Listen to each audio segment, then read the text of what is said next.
이 아침 주시는 말씀은 출애굽기 1장 1절에서 14절의 말씀입니다. 출애굽기 1장 1절에서 14절의 말씀 함께 합독하시겠습니다. 야곱과 함께 각각 자기 가족을 데리고 애굽에 이른 이스라엘 아들들의 이름은 이러하니 르우벤과 시므온과 레위와 유다와 이사갈과 스불론과 베냐민과 단과 납달리와 갓과 아세리요. 야곱의 허리에서 나온 사람이 모두 70이요. 요셉은 애굽에 있었더라. 요셉과 그의 모든 형제와 그 시대의 사람은 다 죽었고 이스라엘 자손은 생육하고 불어나 번성하고 매우 강하여 온 땅에 가득하게 되었더라. 요셉을 알지 못하는 새 왕이 일어나 애굽을 다스리더니 그가 그 백성에게 이르되 이 백성 이스라엘 자손이 우리보다 많고 강하도다. 자, 우리가 그들에게 대하여 지혜롭게 하자. 두렵건대 그들이 더 많게 되면 전쟁이 일어날 때에 우리 대적과 합하여 우리와 싸우고 이 땅에서 나갈까 하노라 하고 감독들을 그들 위에 세우고 그들에게 무거운 짐을 지워 괴롭게 하여 그들에게 바로를 위하여 국고성 비돔과 람셋을 건축하게 하니라.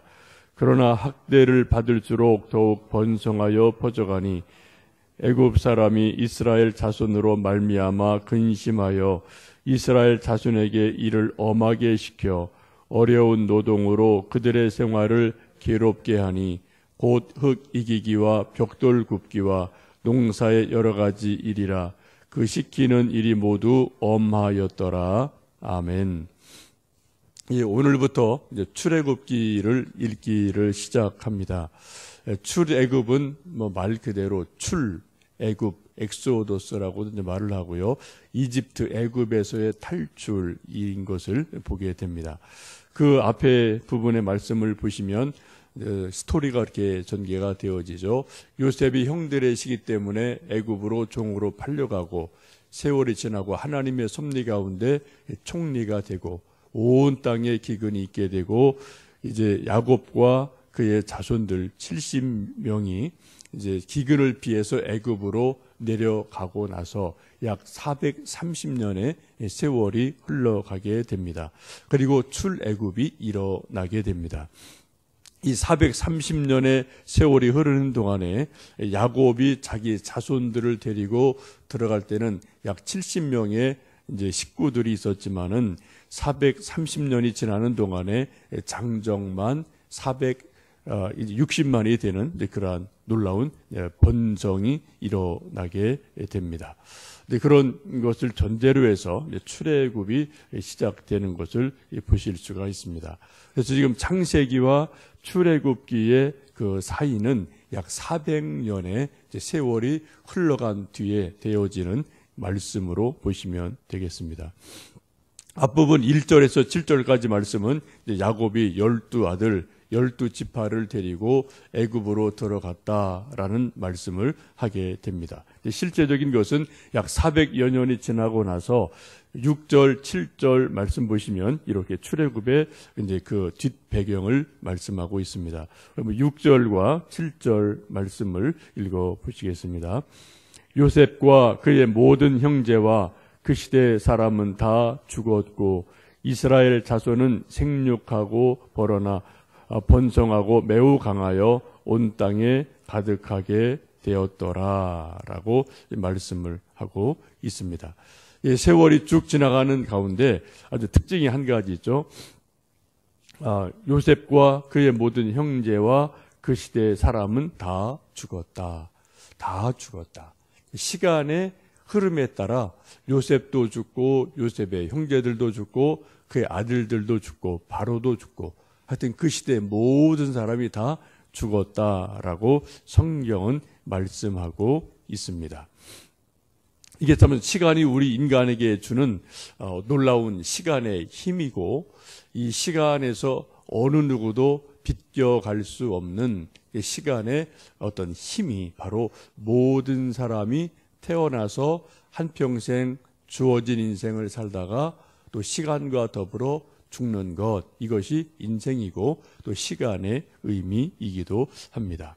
우리 주변에도 그렇게 우리가 사랑하고 또 귀히 여기는 분들이 시간 속에서 한 분, 두 분 떠나는 것도 보고, 우리 한국 교회를 봐도 한경직 목사님 이런 훌륭한 분들도 다 세월을 따라서 돌아가시고, 이것이 바로 세월이 갖는 힘인 것을 보게 됩니다. 그래서 세월이 흘러가는 동안에 옛사람, 그 시대 사람은 다 죽었다라고 성경은 말씀을 하고 있습니다. 그런데 이상한 것은 7절 말씀 보시면 그 시대 그 위대한 사람은 다 죽었음에도 불구하고 이스라엘 자손은 생육하고 크게 번성해서 온 땅에 가득했다라고 말씀을 하고 있습니다. 여기 또 묘한 시간의 역설이 있죠. 그 대단하고 유명한 사람은 다 시간과 더불어 죽고 사라져 버렸는데 그의 후손들은 점점 번성했다라고 말씀을 합니다. 우리 출애굽기를 쭉 읽어보시면 이제 그 유대인들이 머물렀던 고센이라는 땅을 중심으로 이거 상당히 의미가 있는데요. 마치 이것은 인큐베이터 같은 역할을 하는 것을 보게 됩니다.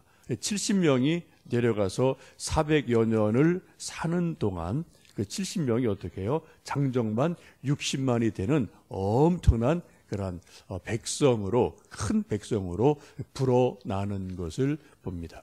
마치 뻥튀기를 하는 것처럼 400년이 지나면서 엄청나게 많은 사람으로 성장을 하죠. 여기에 이제 하나님의 놀라운 섭리가 있는 것을 보고 또 우리가 애굽의 역설이 있는 것을 보게 됩니다. 고난 당하고 어려움을 당하는데 오히려 그 가운데서 하나님이 마치 어떤 인큐베이터를 만들어 놓으시고 거기서 이스라엘 백성을 막 크게 번성하게 하는 그러한 일들이 있게 됩니다. 이것은 우리 인생에도 이런 비슷한 일들이 종종 있습니다.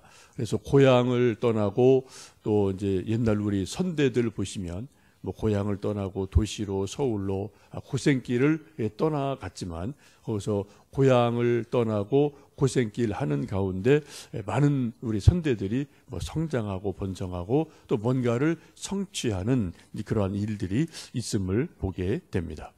우리 인생의 어떤 역설이 고난 혹은 어려움이 단순하게 볼 때는 물리적으로 어려움, 고난이 될 수 있지만 내용으로 보면 오히려 그것이 더 사람을 단단하게 하고 성장하게 하는 그러한 일이 있음을 보게 됩니다.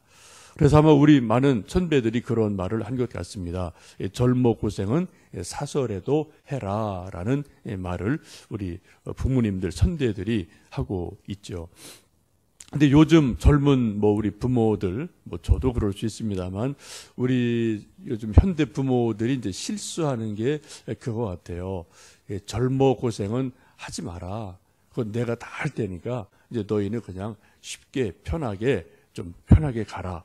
이런 것들이 아마 요즘 우리 젊은 세대의 부모들의 마음인 것 같고 그것 때문에 벌써 우리 10대, 20대 이쪽 우리 자녀들을 보면은 우리 부모들이 자라났던 어떤 그런 삶에 대한 강인함, 인내, 용기 이런 것들이 선대 우리 부모 세대와는 상당히 다르게 뭔가 좀 몸집은 크고 덩치는 큰데 그 속 마음을 보면 이게 좀 상당히 약하지 않나. 이런 우려들 우리가 좀 자녀들을 보면서 할 때가 있습니다.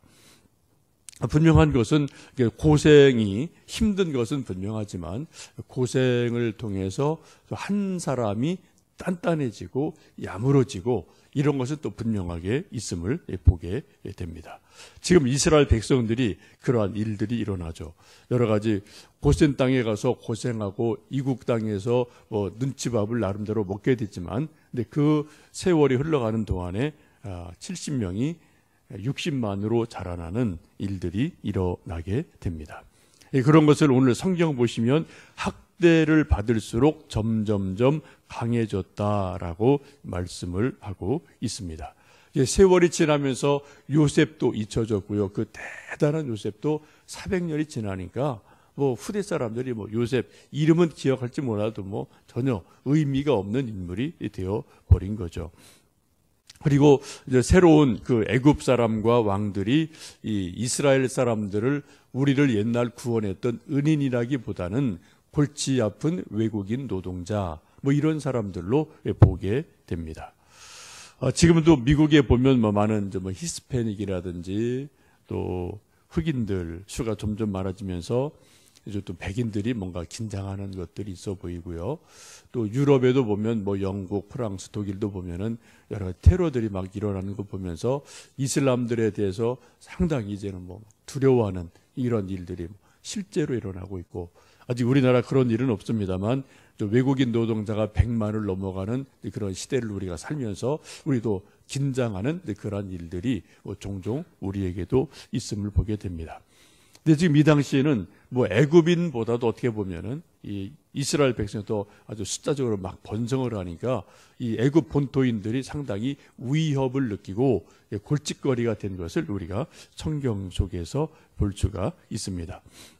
그래서 새로운 애굽의 왕이 이제 이스라엘을 어떻게 처리해야 되나 고민하다가 그러한 정책을 펴는 것을 보게 됩니다. 우리 말씀 10절에서 14절의 말씀을 함께 읽어 보시겠습니다.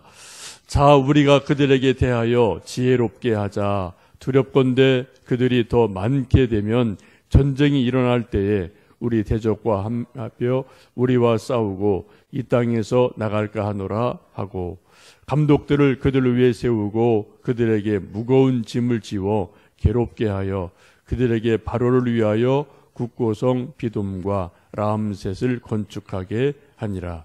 그러나 학대를 받을수록 더욱 번성하여 퍼져가니 애굽 사람이 이스라엘 자손으로 말미암아 근심하여 이스라엘 자손에게 이를 엄하게 시켜 어려운 노동으로 그들의 생활을 괴롭게 하니 곧 흙 이기기와 벽돌 굽기와 농사의 여러 가지 일이라. 그 시키는 일이 모두 엄하였더라. 점점 이스라엘 백성이 수가 많아지면서 애굽의 왕이 고민이 생겼죠. 만약 전쟁이 일어나면 이 뒤에서 이스라엘 백성이 저쪽 적과 앞뒤에서 우리를 공격하면 우리가 정말 곤란하다. 이거 어떻게 해야 되느냐. 아주 크게 고민하고 근심을 했다고 그래요. 그만큼 상당히 이스라엘이 어떤 세가 많아진 것을 볼 수가 있죠. 그래서 선택한 정책이 아주 강력한 강제 노동을 통해서 그들을 괴롭게 하고 통제하는 그러한 정책을 세우게 됩니다. 그래서 국고성 비돔을 짓고 람셋을 짓고 대토목 공사를 하고 벽돌을 긋고 농사를 시키고 이런 것을 통해서 숨 돌릴 틈을 주지 않는 그러한 일들을 하게 됩니다. 그런데 역설적인 것은 그들이 고난을 당하고 학대를 당할수록 이스라엘 백성은 점점점 더 번성했다라고 말씀합니다. 12절에 그렇게 말씀하죠. 그러나 학대를 받을수록 더욱 번성해서 퍼져가니 애굽 사람들이 고민을 했다, 근심했다라고 성경은 말씀합니다. 좀 잔디도 그런 거가 있죠. 우리가 잔디를 이건 막 밟아서 죽여야지 하고 막 잔디를 밟으면은 밟을수록 잔디가 더 퍼져나가는 그러한 어떤 속성이 있고요. 또 우리 이제 철도 더 많이 불에 넣고 또 많이 망치질을 많이 하면 할수록 철이 약해지는 게 아니라 오히려 더 강해지는 그러한 것이 있음을 보게 됩니다. 욥도 그러한 고백을 합니다. 하나님이 나를 단련하신 후에는 내가 정금같이 나오리라 라고 고백하면서 우리 인생에게 있는 여러 가지 고난, 연단, 시련이 아픈 것은 분명하지만 그것을 우리가 하나님을 바라보는 믿음으로 소망으로 인내로 잘 받아내기만 하면 오히려 우리가 정금처럼 자라가고 또 연단되고 성숙하는 계기가 된다라고 성경은 분명하게 말씀하고 있습니다. 우리가 성경을 읽어보고 기독교 역사를 쭉 보면은 분명한 게 있어요. 하나님 믿는다고 우리 인생에게 고난이 100%다 면제되는 것은 아니다. 그렇죠? 우리 생각에는 하나님 믿으면, 예수님 믿으면, 구원 받은 심령이 되면 뭐 감기도 안 걸리고 하여튼 뭐 인생에 뭐 어려운 일 하나도 없기를 우리가 바라는데 사실 성경을 봐도 그렇고요. 우리가 또 살아봐도 그렇고 그렇지는 않아요. 우리에게 여러 가지 이런저런 이해할 수 없는 연단, 고난이 종종 우리에게 있습니다. 단지 우리에게 주시는 은혜는 고난 자체가 없는 것이 아니라 그것을 이길 힘을 주시든 피할 길을 주시든 용기를 주시든 그것을 헤쳐나갈 길을 주시는 것이지 우리에게 고난 자체가 없다. 이것은 우리가 성경을 보셔도 아닌 것을 알 수가 있습니다. 근데 역설적인 것은 그러한 고난을 통해서 오히려 더 우리가 오늘 말씀에 있는 것처럼 번성한다, 성장한다, 성숙한다, 또 하나님의 사람으로 만들어져 간다라는 것을 볼 수가 있겠습니다. 이제 또 저희들 출애굽기를 쭉 읽어가시면서 이 말씀과 더불어 하나님이 이스라엘 백성을 또 바로를 또 모세를 어떻게 이끌어 가시는지 우리가 좀 말씀을 통해서 쭉 은혜를 받으시고요. 우리에게 개인적으로나 또 우리 민족에게 있는 이런저런 어려움과 연단들이 또 이 시대에 하나님이 우리를 어떻게 출애굽 시키시는지 우리 개인을요, 우리 또 가족을요, 우리 또 이 민족을 어떻게 우리를 이 어려움의 자리에서 복된 약속의 땅 가나안으로 어떻게 우리를 이끌어 가시는지 우리가 또 기대하고 모세의 하나님 또 이스라엘의 이 당시 하나님이 동일한 하나님이시고 또 우리가 믿는 하나님임을 고백하면서 우리가 또 우리에게 주실 은혜를 출애굽과 더불어 기대하시고 또 말씀과 더불어 동행하시는 복된 그런 성경 읽기가 되기를 간절히 원합니다. 함께 기도하시겠습니다.